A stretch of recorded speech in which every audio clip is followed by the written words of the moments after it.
The first thing I heard was the sound of my mother laughing. Not the kind of laugh you hear when someone is happy. No, this was sharp, cold, like glass snapping under pressure. "You actually did it," she said, her voice dripping with disbelief. "You quit your job? Are you completely out of your mind?" I stood there in the middle of my tiny apartment kitchen, still holding the resignation letter I'd emailed just 10 minutes earlier. My heart was pounding so hard it felt like it might crack my ribs from the inside. "I had to," I whispered. "Mom, you don't understand what was happening." "Oh, I understand perfectly," she snapped. "You threw away a 6-figure salary, benefits, stability, respect, all because you're too weak to handle pressure?" Her words sliced through me, and then she said the sentence that changed everything. "So tell me," she hissed, "who's going to pay our mortgage now?" That was the moment I realized something terrifying. My mother didn't see me as her daughter. She saw me as her paycheck. Welcome to my YouTube channel. This is my story of betrayal, and if you've ever trusted the wrong person, hit that subscribe button because you are not alone. Here is how it happened. I was reading comments on my YouTube videos the other day, and I realized I wasn't the only one who had lived through something like this. Thousands of people wrote about toxic parents, about feeling trapped, about being loved only when they were useful. And that's when I knew it was finally time to tell my story from the beginning, because none of this started with that phone call. It started years earlier, with a promise. I grew up believing my mother was my hero. She was a single parent who worked 2 jobs after my dad left when I was 6. She used to tell me stories about sacrifice, how she skipped meals so I could eat, how she walked miles to save bus fare for my school supplies. As a child, I adored her for it. She would hug me tightly and whisper, "Everything I do is for you."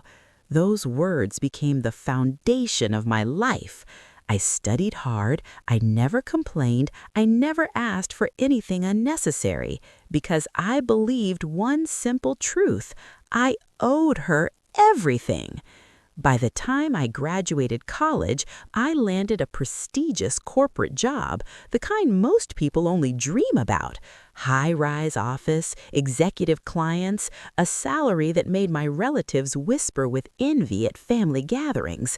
My mother cried the day I told her. But now I realize those tears weren't of pride. They were tears of relief.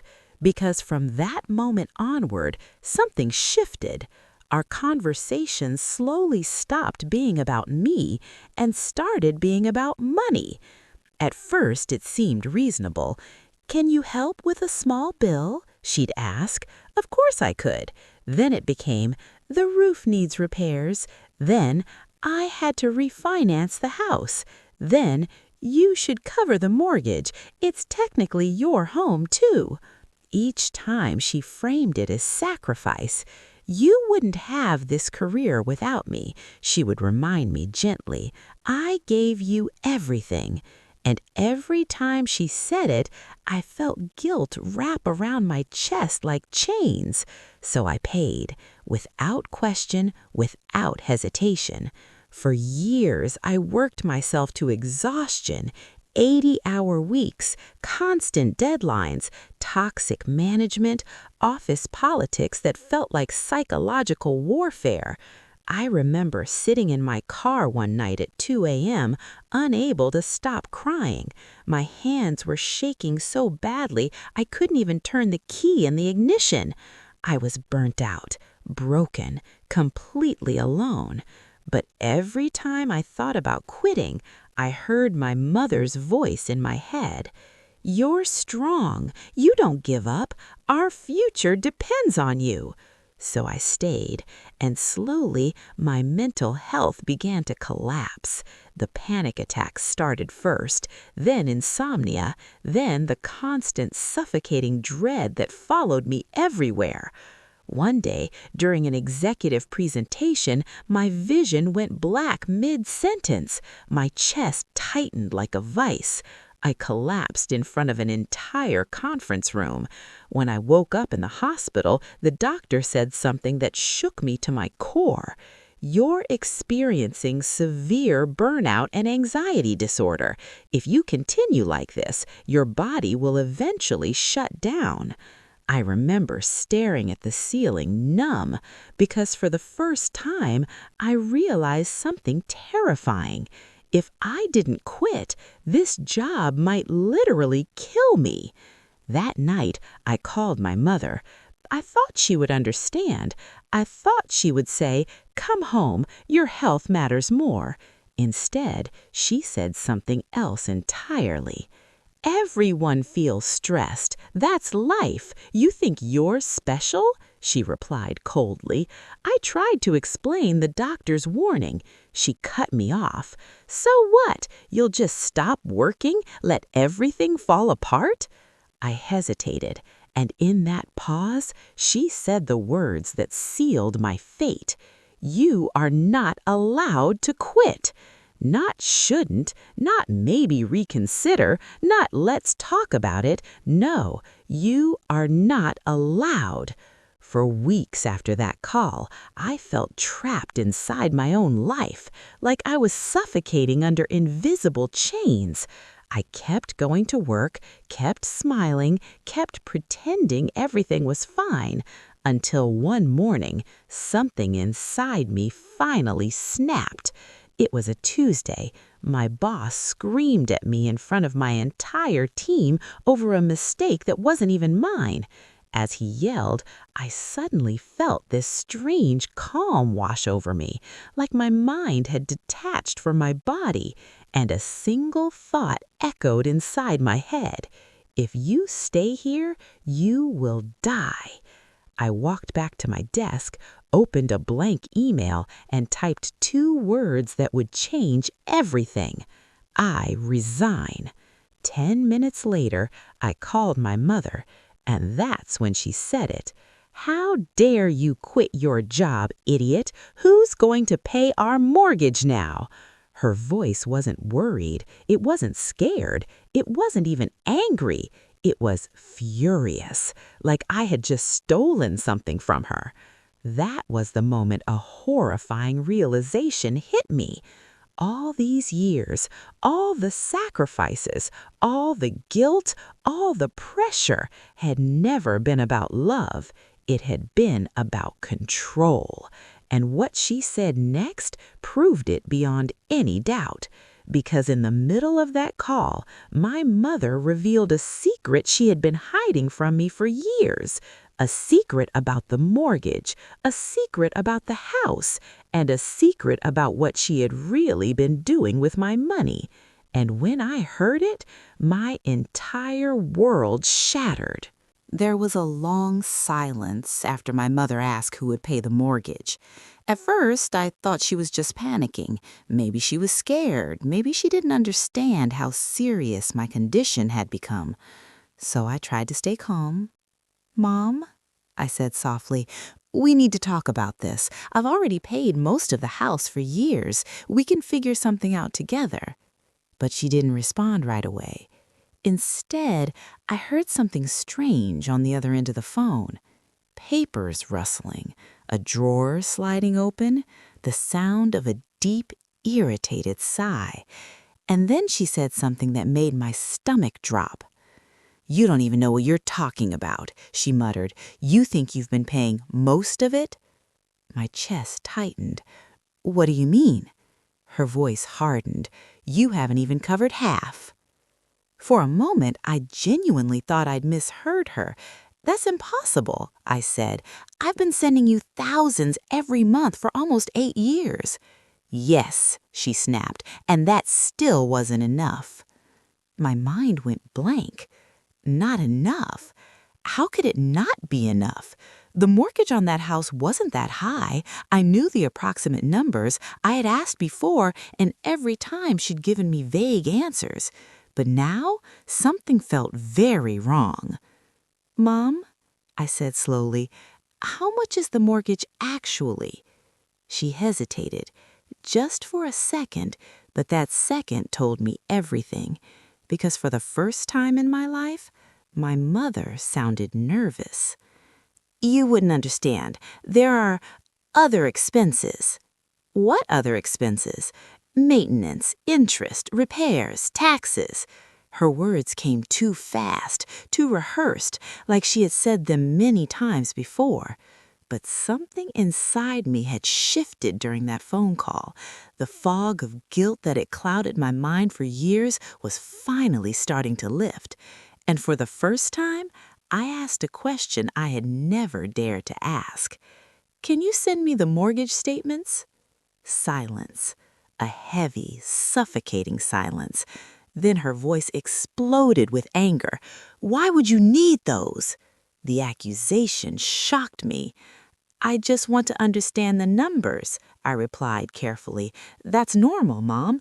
I've been paying for years." "You don't trust me?" she demanded. The accusation hit me like a slap, because that had always been her weapon. Anytime I questioned anything, even slightly, she would twist it into betrayal, and usually I would immediately back down, apologize, feel ashamed. But this time was different, because something deep inside me was already breaking. "No," I said quietly, "I just want transparency." That single word, transparency, seemed to ignite something furious in her. "You are unbelievable," she snapped. "After everything I've done for you, this is how you repay me? By interrogating me like a criminal?" Her voice rose louder and louder.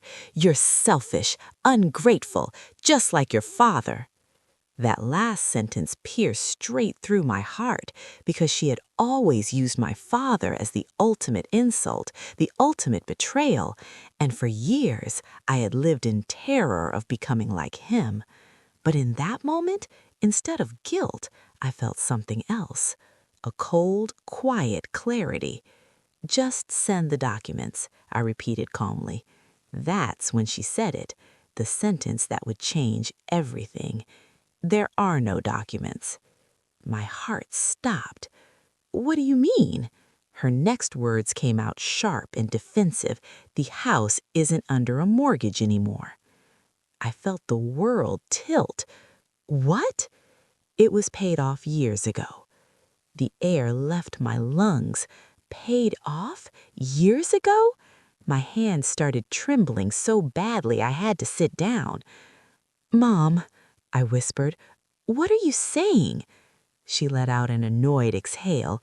"As usual, you're overreacting. I paid it off with a loan and investments. It's complicated."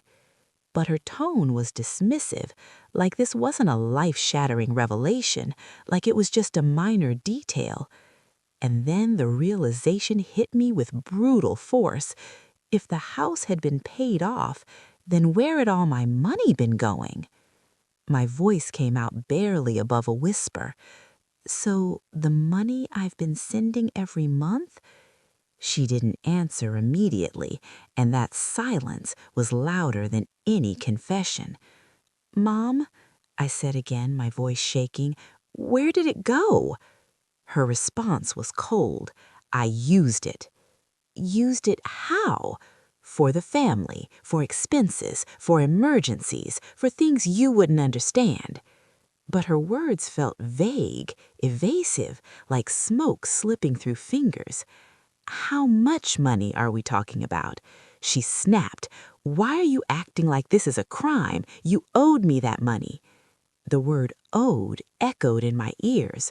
Owed, like I had been repaying a debt, not helping out of love, not supporting family, paying a bill.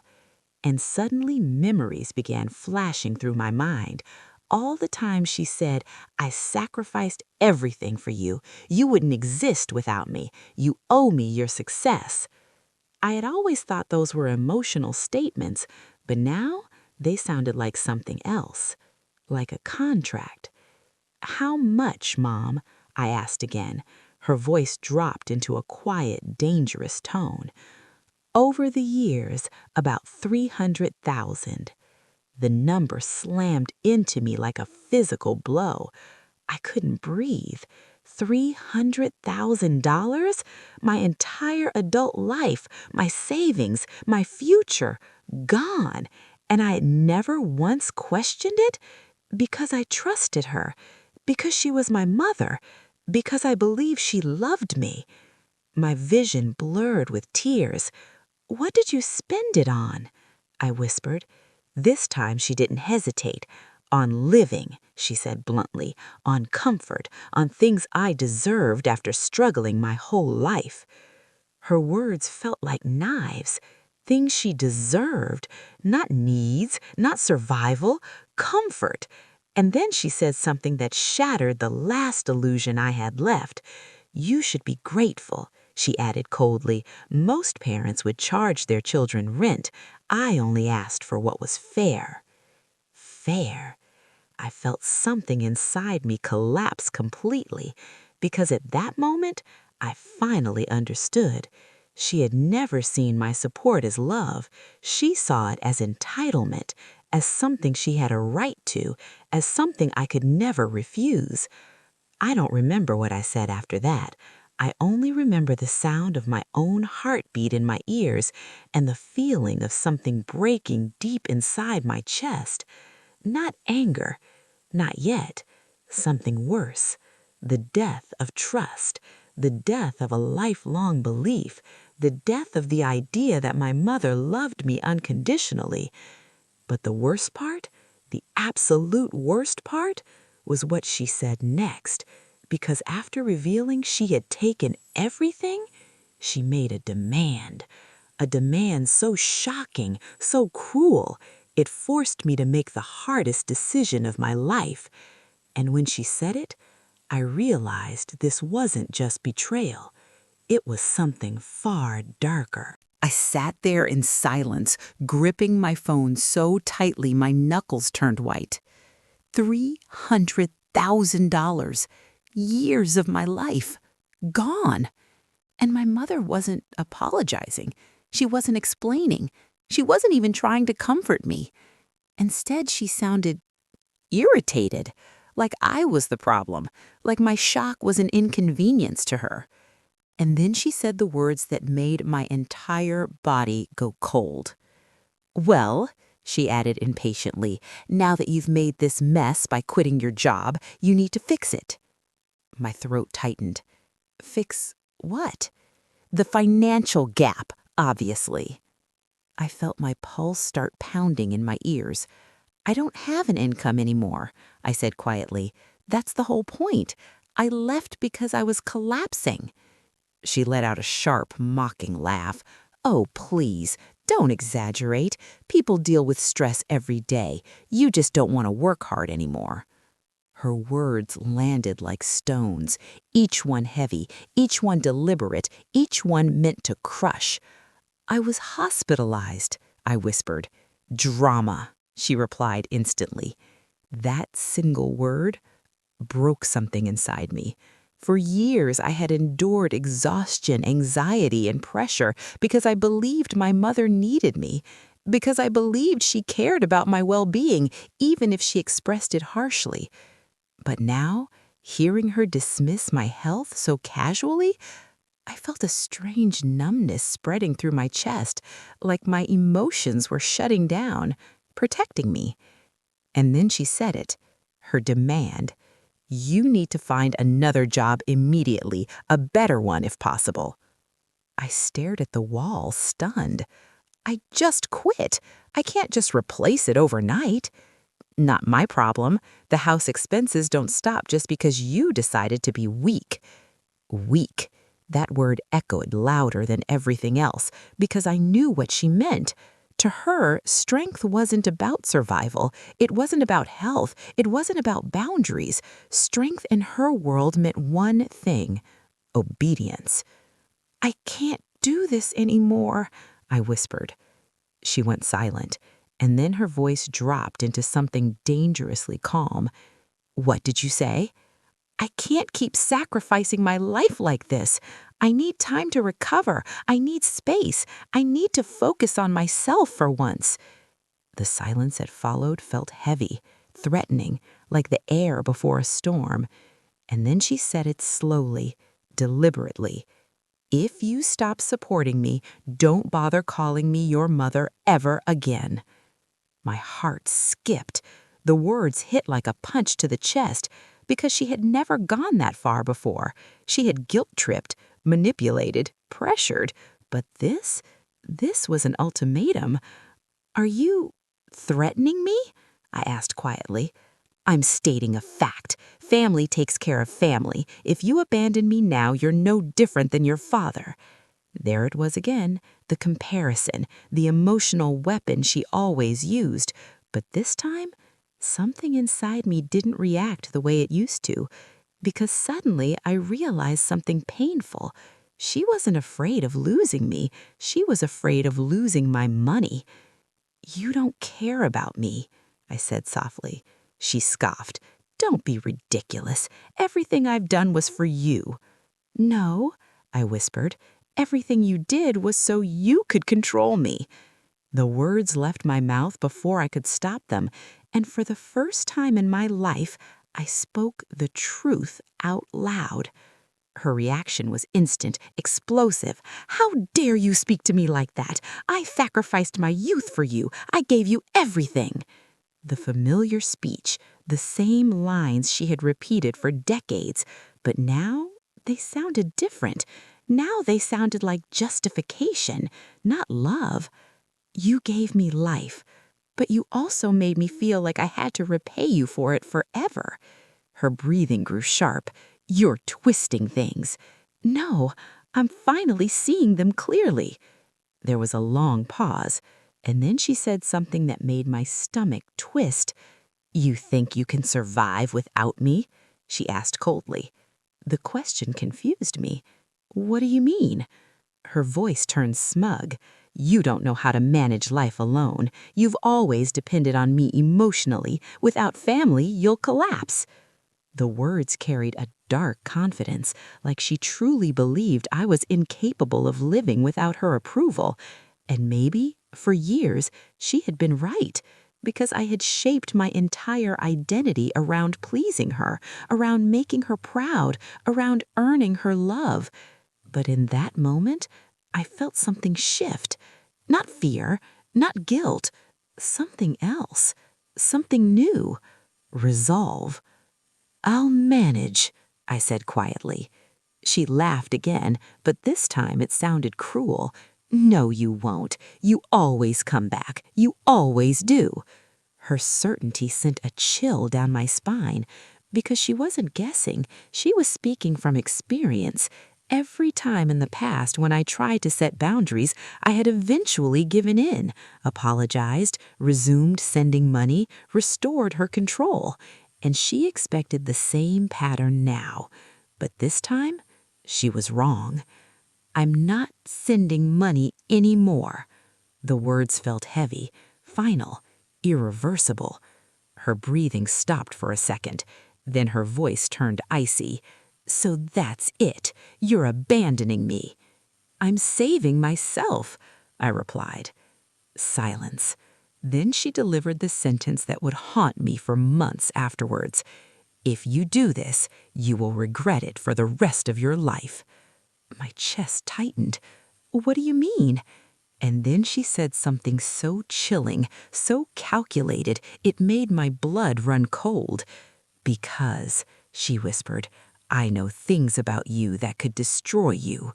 My heart slammed against my ribs. "What are you talking about?" She exhaled slowly. "As long as you take care of me, those things stay private." The implication hit instantly. It wasn't just manipulation anymore. It wasn't just guilt. It was blackmail. And at that moment, I realized something terrifying. My mother wasn't just controlling, she was dangerous. And what she revealed next would turn my entire past into a lie. My fingers tightened around the phone as her words echoed in my ears. I know things about you that could destroy you. For a moment, I couldn't even process what she had said. My mind scrambled through possibilities. Had I done something wrong? Something embarrassing? Something she could twist against me? But nothing made sense. "Mom," I said slowly, "what are you talking about?" Her tone shifted into something chillingly calm. "You think you've always known the truth about your life," she said, "but you don't." A cold shiver crawled up my spine. "What truth?" She paused, and in that pause I could feel the power she was trying to exert, the tension, the control, the fear she wanted me to feel. Then she spoke. "The truth about your father." My chest tightened instantly. "What about him?" "You've always believed he abandoned you," she said, "that he walked away because he didn't care." "Yes," I whispered, "because that's what you told me my entire life." Her voice lowered. "And you never thought to question it." The question hit me like a slap. Because no, I hadn't. Why would I? She was my mother. I trusted her. Completely. "What are you saying?" I asked. And then she dropped the first piece of the bomb. "He didn't leave you," she said quietly. The world seemed to tilt beneath me. "What?" Her next words shattered decades of belief in a single moment. "I forced him out." My breath caught in my throat. The silence that followed felt deafening. "What do you mean you forced him out?" I whispered. She exhaled slowly, almost impatiently. "He wanted shared custody," she said. "He wanted to be part of your life."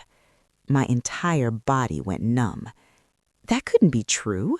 It didn't fit the story I had grown up with, the story I had cried over as a child, the story that shaped my deepest wounds. "You told me he didn't want me," I said, my voice shaking.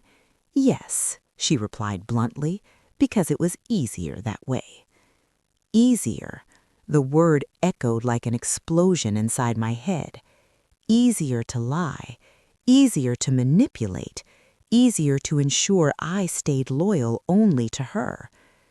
"But why?" I asked, tears forming in my eyes.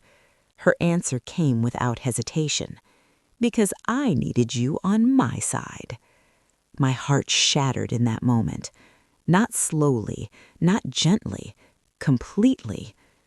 "I didn't want you to love him more than me," she continued, her voice cold and matter-of-fact. "And I didn't want him interfering with how I raised you." I felt like I couldn't breathe. "So you made me hate him?" I whispered.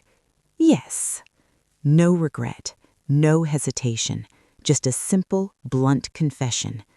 I pressed my hand against my chest, trying to steady my racing heart.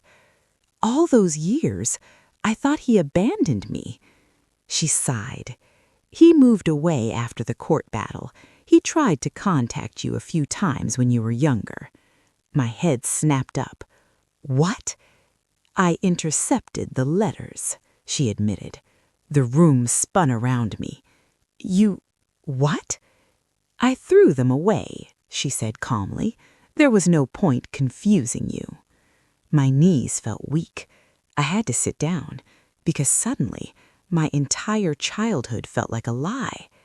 Every tear I cried over him, every moment I felt unwanted, every time I told myself he didn't love me, all of it manufactured by her. "Why are you telling me this now?" I whispered. Her answer came instantly. "Because you need to understand how much power I have in your life." The words made my blood run cold. "This isn't about honesty," I said slowly. "No," she agreed. "It's about reality." She paused, then added, "If you cut me off, you lose everything."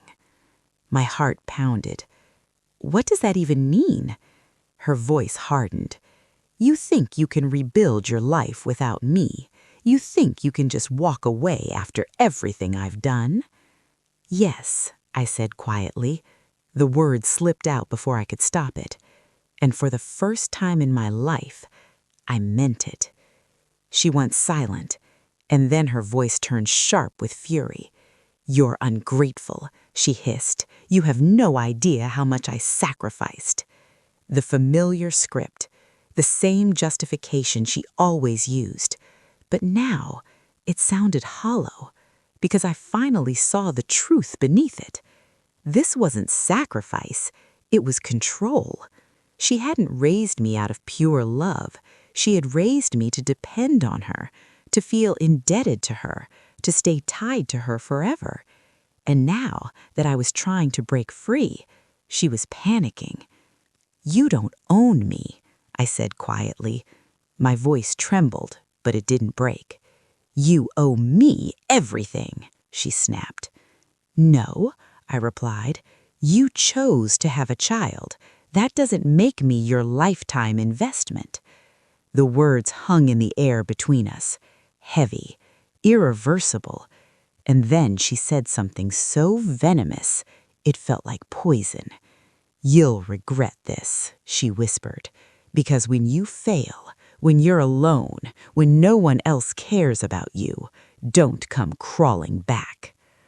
My chest tightened, but I didn't respond, because deep down, I realized something painful. I had already been alone, for years, even while supporting her, even while trying to earn her approval, even while sacrificing everything. I had always been alone. I hope one day you understand what you've done, she continued bitterly, because after today, you don't have a mother anymore. The words sliced through me, but instead of guilt, I felt something unexpected. Relief. Quiet, deep, terrifying relief. Because for the first time in my life, the chains were breaking. I guess, I said softly, I never really had one to begin with. The silence on the other end was explosive. Then came a sharp, furious breath, and the call ended. Just like that. No goodbye, no resolution, just silence. I sat there for a long time after the line went dead, staring at the floor, trying to process what had just happened. The betrayal, the lies, the manipulation, the loss. It felt like my entire identity had been ripped apart. But beneath the pain, there was something else, something fragile, something unfamiliar. Freedom. But that freedom didn't last long, because the very next morning, something happened that proved my mother wasn't done with me yet, not even close. And what she did next would turn my life into a nightmare. I barely slept that night. Every time I closed my eyes, memories replayed in fragments. My mother's voice, her confessions, the cold certainty in her tone when she said she had intercepted my father's letters. It felt like my past had been ripped apart and rearranged into something unrecognizable. By morning, my head throbbed from exhaustion. But despite the emotional chaos, there was a strange calm inside me. For the first time in years, I wasn't planning my day around work stress. I wasn't calculating bills to send to my mother. I wasn't rehearsing how to keep her happy. I was just sitting in silence, trying to exist, trying to breathe, trying to figure out who I was without her control. And for a brief moment, I felt hope. Then my phone buzzed. At first, I thought it might be her calling again. My chest tightened as I looked at the screen. But it wasn't my mother. It was my bank. A notification. Urgent account alert. My stomach dropped. I opened the message, and what I saw made my blood run cold. Your account balance is below zero. For a second, I thought it was a mistake. That had to be wrong. I had savings, a lot of savings, years of careful budgeting, investing, and financial discipline. Even after sending money to my mother every month, I had always kept a safety cushion. So how could it possibly be negative? My hands began to shake as I opened the banking app. The number on the screen made my vision blur. Every dollar gone. Not just reduced, not just partially missing, completely wiped out. And worse, there was an overdraft, a massive one. My breathing turned shallow. No, no, no, no! My fingers trembled as I scrolled through the transaction history. And then I saw it. A series of large transfers, all sent within the last 12 hours, all sent to one account, an account I recognized instantly. My mother's. My heart pounded violently in my chest. How was this possible? She didn't have access to my bank account. She had never had my login information. I had always been careful about that. Or at least, I thought I had. Then a horrifying realization struck me. Years ago, when I first started working, she had helped me open my account. At the time, I was young and inexperienced with financial systems. She had insisted on helping to make things easier, and I had trusted her completely. Back then, I had given her temporary access. Temporary. But now, it seemed it had never truly been temporary at all. My hands were ice cold as I grabbed my phone and dialed her number. She answered on the second ring. Her voice sounded calm, almost casual. Hello? My throat felt tight. Did you take money from my account? I asked. She didn't even pretend to be confused. Yes, she replied flatly. The bluntness stunned me. You emptied my entire savings? I whispered. Yes, she repeated. My voice rose with disbelief. Why would you do that? Her response came without hesitation. Because you said you were cutting me off. I felt like I had been punched in the chest. So you stole everything I had? Her tone sharpened instantly. I didn't steal anything. It was owed to me. The word owed again, that same twisted justification. That was my life savings, I cried. It was family money, she snapped, and you were going to abandon me. Her logic was chilling. She genuinely believed she had the right. You had no permission, I said, my voice shaking. I had access, she replied coldly. That's all the permission I needed. My mind reeled. That's illegal, I whispered. She laughed, a sharp, mocking sound. Oh, please, you're not actually going to report your own mother to the police, are you? Her confidence hit me like ice water, because she was right about one thing. She believed I wouldn't. She believed guilt would stop me, that family loyalty would trap me again, just like it always had before. You can't do this to me, I said weakly. I already did, she replied calmly. Her lack of remorse was suffocating. I needed security, she continued. If you're unstable enough to quit your job, I can't rely on you anymore. I felt my hands tremble with rage. So you robbed me to protect yourself? I protected what belongs to me, she corrected. Those words, they changed something inside me forever. Because at that moment, I realized she didn't see me as a person. She saw me as property, an investment, a resource, something she owned. You've destroyed my future, I whispered. No, she said coldly. You destroyed it when you quit your job.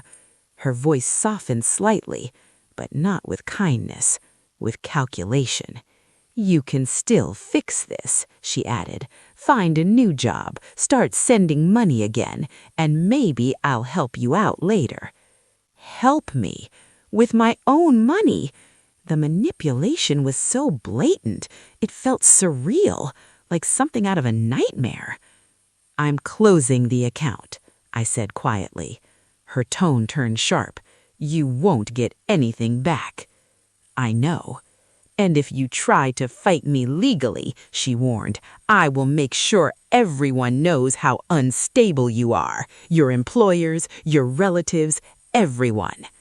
The threat hung in the air, heavy, ugly, cruel.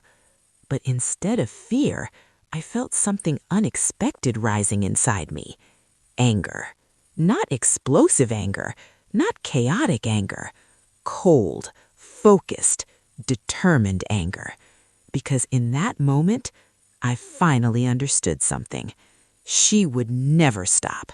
No matter how much I sacrificed, no matter how much I gave, no matter how much I suffered, it would never be enough, because her need for control had no limit. "I'm done," I said quietly. She scoffed. "You always say that." "No," I replied, "not like this." There was something different in my voice, something she hadn't heard before, and I think she sensed it, because for the first time, she sounded slightly uncertain. "What are you planning?" she asked. I didn't answer, because I wasn't fully sure yet, but I knew one thing. I wasn't going to keep being her victim. "Remember," she said coldly, "you have nothing now. No job, no savings, no family." She paused, then delivered one final, chilling line. "You'll come back. You always do." The call ended. I stared at my empty bank balance, at the numbers that represented years of sacrifice, years of trust, years of love, all gone. And as the shock slowly faded, one thought crystallized in my mind. If I didn't fight back now, she would control me forever. But I had no idea where to start. No money, no support, no safety net. Just the truth and a choice, to stay silent or finally stand up for myself. And what happened next would change both our lives forever. The next few days were a blur. I didn't sleep, I didn't eat, I barely moved. I just sat in my apartment, staring at the empty bank screen, replaying that call over and over. Each word she had said burned into my mind like acid, leaving scars that weren't visible but felt permanent. It wasn't just the theft of my savings. That was bad enough. $300,000 gone in a single day. But it was more than that. It was the realization that every sacrifice she had ever claimed, every time I had pushed myself to exhaustion, every ounce of guilt I carried for not being enough, it had all been a lie. And the worst part? I was completely alone. I didn't have anyone I could turn to. Friends? I had a few, but I couldn't exactly tell them my mother had just stolen my life savings. They'd think I was exaggerating. My father? Out of reach. I hadn't spoken to him in years. And my coworkers? They didn't know anything about my personal life. I was trapped in a system she had built, carefully over decades, a system of lies, control, and fear. I spent the first night after discovering the theft scrolling through my emails, trying to find anything she might have missed. Bank statements, receipts, old agreements, anything. I had to understand exactly what I was up against. And that's when I stumbled on something unexpected. A folder labeled Family Investments. I had never opened it before. It was a collection of documents from my mother's old email, mostly ignored because I trusted her to handle the finances. But now, every line screamed for attention. Inside, I found proof of multiple accounts she had set up using my name. Accounts I had never authorized, investments I had never agreed to, loans she had taken out in my name. And worse, some of those accounts had signatures that looked eerily similar to mine. I felt my stomach turn. This wasn't just theft, this was identity manipulation, fraud, years of careful control masquerading as parental care. I sat there frozen, trying to process. All those loans she had asked me to cover over the years, all the money I had dutifully sent her, I wasn't helping her with bills. I was unknowingly paying her debts, her investments, her comfort. Every penny I had given her had strengthened her power over me. My life savings, my future security, all gone. And yet, as horrifying as that was, it also sparked a dangerous clarity inside me. I wasn't entirely powerless, because with evidence like this, I had leverage. The next step was terrifying but necessary. I started by documenting everything. Every email, every bank transfer, every threat she had ever made, every manipulation, every call where she had guilt-tripped me. It took hours, days, nights spent in solitude, poring over digital records, photographing paper documents, screenshotting every message. And the deeper I dug, the clearer one thing became. She had been controlling me my entire life, not out of love, but out of fear. Fear that I would take my independence. Fear that she would see her for who she really was. And now, I could finally see her. But just as I was starting to feel some sense of power, a new wave of terror hit. She knew I was digging. I could feel it. Calls that were ignored before now came at strange hours. Emails I hadn't seen in months suddenly appeared in my inbox. Messages laced with guilt, anger, and subtle threats. "Remember what happens when you leave," one message read. It was the same psychological trap she had perfected over decades. She wanted me to freeze. She wanted me to obey. She wanted me to feel that cold, suffocating fear she had drilled into me since childhood. And yet, something inside me had changed. I wasn't obeying anymore. I wasn't afraid, not in the way I used to be. I decided to act. But I couldn't just confront her directly, not yet. She was cunning, and every interaction risked more manipulation. So I planned. Step 1, secure my remaining finances. Any accounts in her access needed to be frozen. Passwords changed, emails moved to secure servers, every digital footprint carefully monitored. Step 2, legal consultation. I needed to understand the laws, my rights, and the steps to reclaim what was mine. She thought I would be too scared, too dependent, too guilt-ridden. She underestimated me. Step 3, build a support network. A few friends, trusted colleagues, a lawyer, anyone who could help if things escalated. Step 4, gather public evidence of her manipulation. Emails, threats, statements from relatives or acquaintances who might corroborate my story. Every piece of proof would be ammunition. Days passed in a tense haze.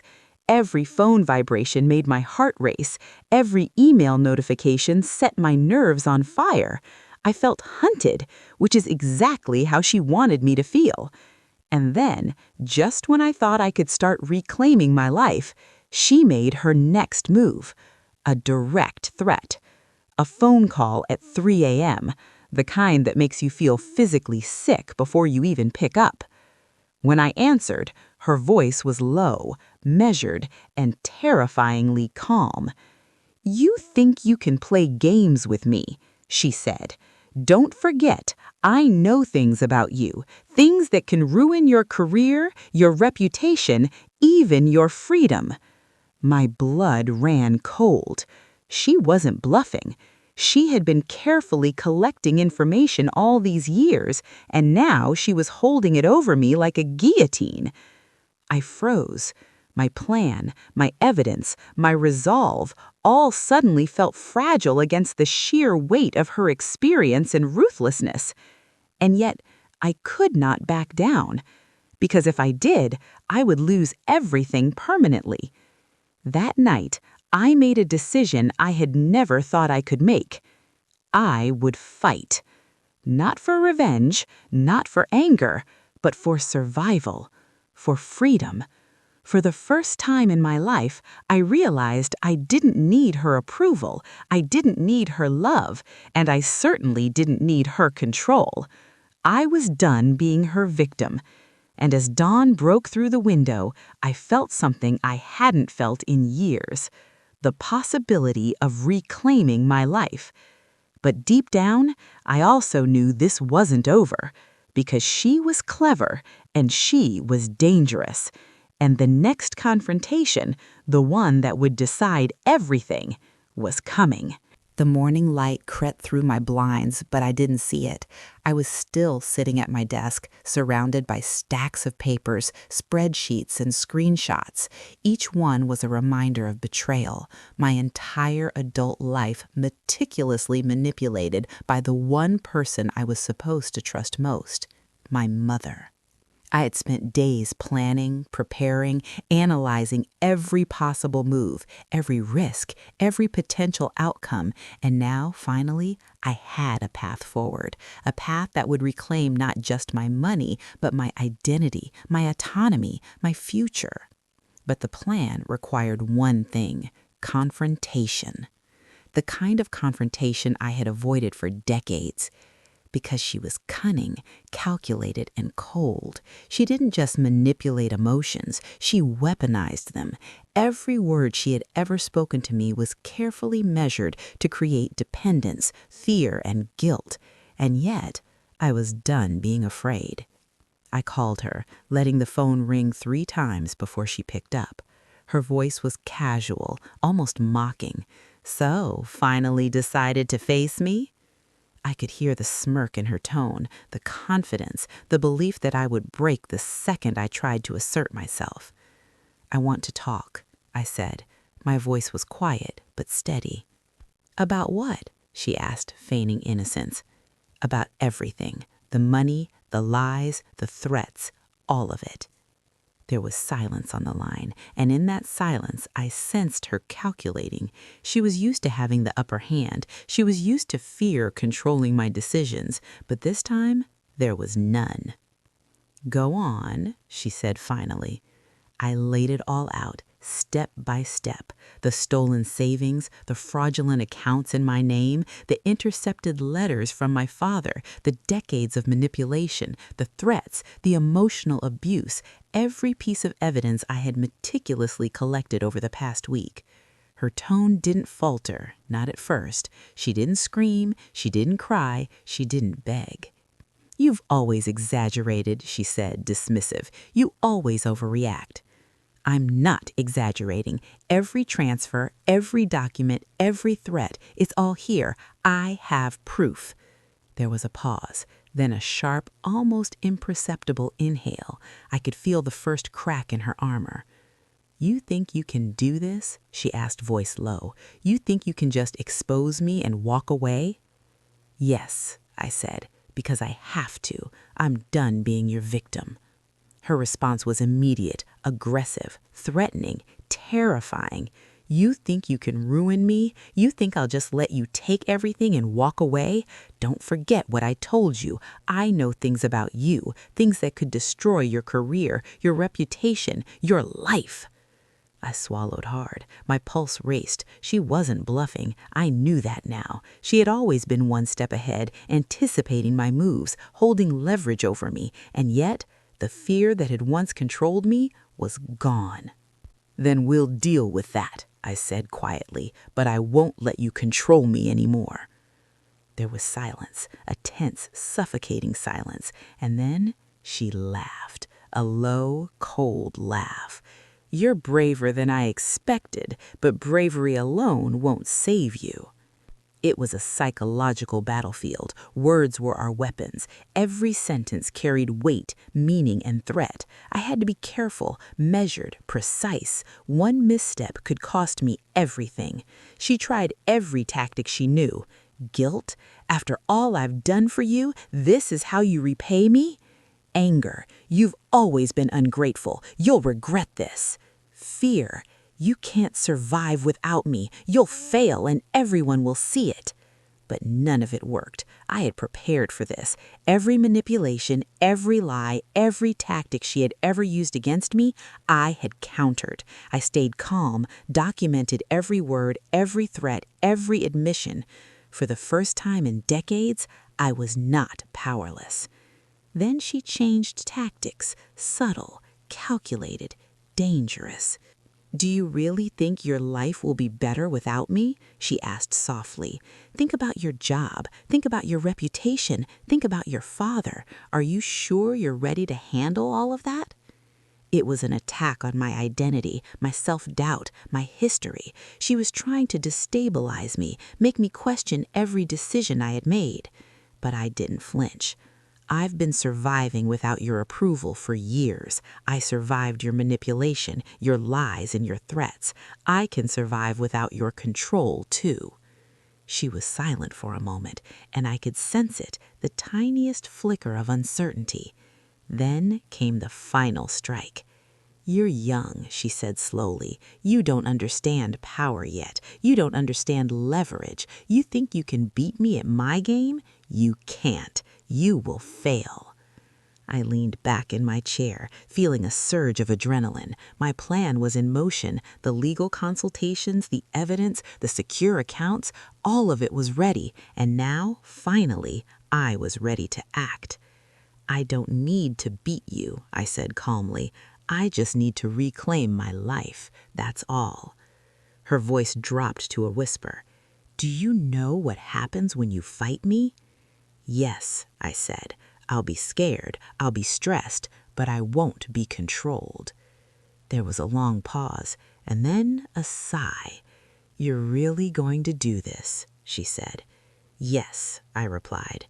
For hours we argued. Threats, accusations, confessions, lies, manipulation. Every weapon in her arsenal came at me with full force, and yet I stood my ground. I refused to be intimidated. I refused to give in. And slowly, I could feel the balance shifting. She realized that fear no longer ruled me, that her years of control, her carefully constructed power, no longer had its effect. I could hear it in her tone, frustration, unease, a hint of panic.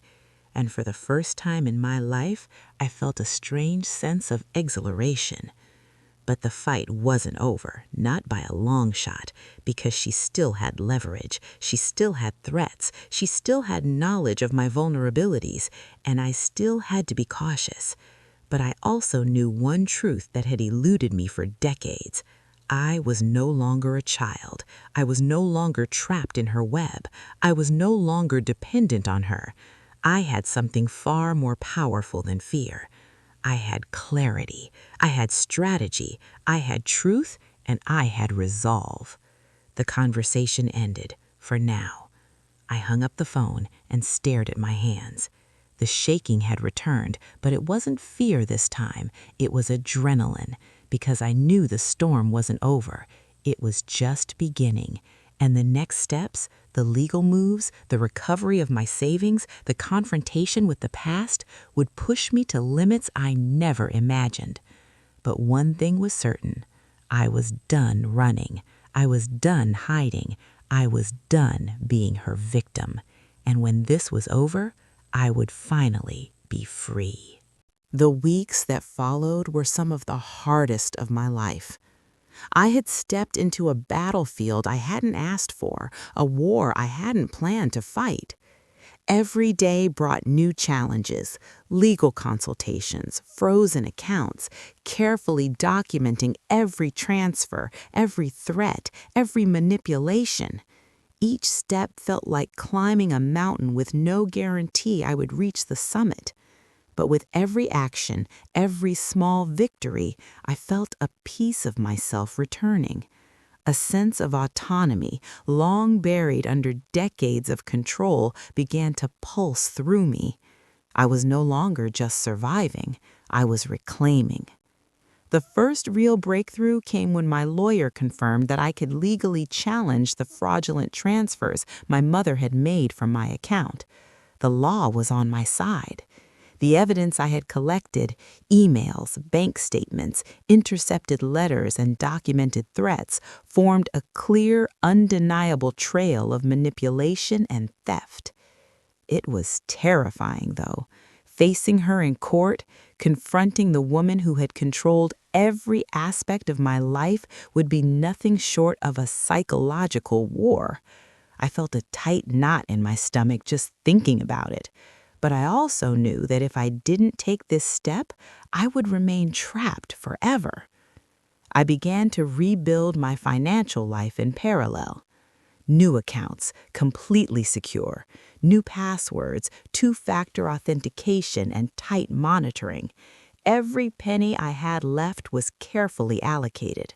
Slowly, painstakingly, I started building a safety net. For the first time in years, I felt something I hadn't in decades: control. Control over my money, control over my decisions, control over my life. It was intoxicating. But even as I felt this empowerment, the emotional weight of betrayal lingered. I had to confront the reality that my mother, the person I had trusted above all others, had never truly loved me in the way a parent should. Her love was transactional, her care conditional. Her loyalty to me lasted only as long as I served her interests. The clarity was brutal, painful, devastating, but it was also liberating. I no longer had to live under the illusion that I could earn her approval. I no longer had to bend, sacrifice, or compromise my well-being to satisfy her. I no longer had to fear her threats, her emotional manipulation, or her lies. When the legal proceedings began, the tension was overwhelming. Each call from her lawyer carried a new threat. Each motion filed was accompanied by insinuations meant to destabilize me. She's unstable, they claimed. She's reckless. She can't manage her own finances. It was exactly what my mother wanted, to make me doubt myself, to paralyze me with fear. But I refused to succumb. I presented my evidence calmly, methodically, and decisively. Every transaction, every letter, every call had been documented. Every lie had been countered with proof. And slowly, the tide began to turn. In court, facing her directly for the first time in years was surreal. She looked the same, but different. Older, yes, but more importantly, stripped of the power she had always wielded so effortlessly. She tried to intimidate me. She tried to charm me. She tried to manipulate the judge and the court with stories of sacrifice and devotion. But nothing worked, because I had truth. And in that moment, truth was more powerful than fear, more powerful than manipulation, more powerful than decades of control. When the final judgment was delivered, the relief was almost unbearable. The court ruled in my favor. My mother was ordered to return the stolen funds, along with additional compensation for the emotional distress she had caused. Every fraudulent account in my name was closed, every threat documented, and every record preserved. It wasn't just a legal victory, it was a reclaiming of my life. The aftermath wasn't easy. Rebuilding trust in myself, in others, even in my own judgment, took months. I had to relearn what it meant to set boundaries. I had to recognize manipulation when it appeared. I had to forgive myself for the years I had lived under her control. But slowly, step by step, I began to heal. I started speaking openly about what had happened, not to shame her, but to reclaim my narrative. I shared my story with close friends, with mentors, and eventually with a wider audience online. And the response was overwhelming. People reached out saying, "I've been through the same thing. Thank you for sharing." People said, I didn't know I could escape until I read this. People said, your story gave me courage to take the first step. And in those moments, I realized something vital. My pain had a purpose. I learned that love cannot be measured in obedience, that loyalty cannot exist under coercion, that family is not always defined by blood, but by respect, trust, and care. I also learned the importance of self-worth, that my life, my health, and my happiness are mine to protect, no matter how much someone claims to deserve my sacrifice. And perhaps the hardest lesson of all, sometimes the people who are supposed to love you the most can hurt you the deepest. But even in that, there is freedom, because once you see the truth, you can choose how to respond. You can reclaim your life. You can build boundaries that protect you.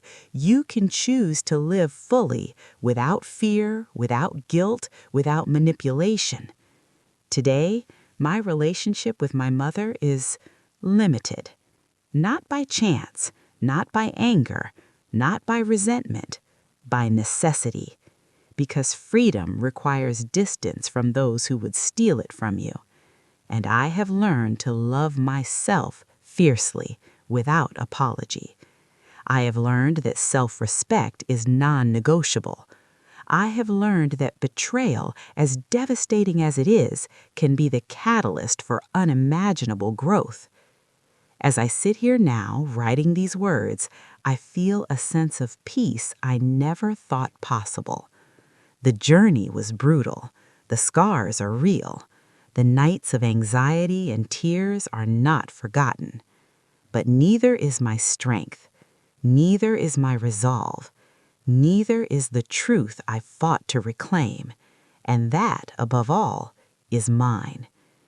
To anyone watching this, anyone listening, you are not alone. If someone in your life is manipulating, controlling, or betraying you, recognize it, name it, document it, protect yourself. You are worth far more than the guilt, fear, or obligations imposed on you by someone else's selfish needs. And one day, you will reclaim your life, just like I did. Because freedom is possible, strength is possible, truth is possible, and your future does not belong to anyone but you. The storm is over, but the lessons remain. And for the first time in my life, I feel what it truly means to be free.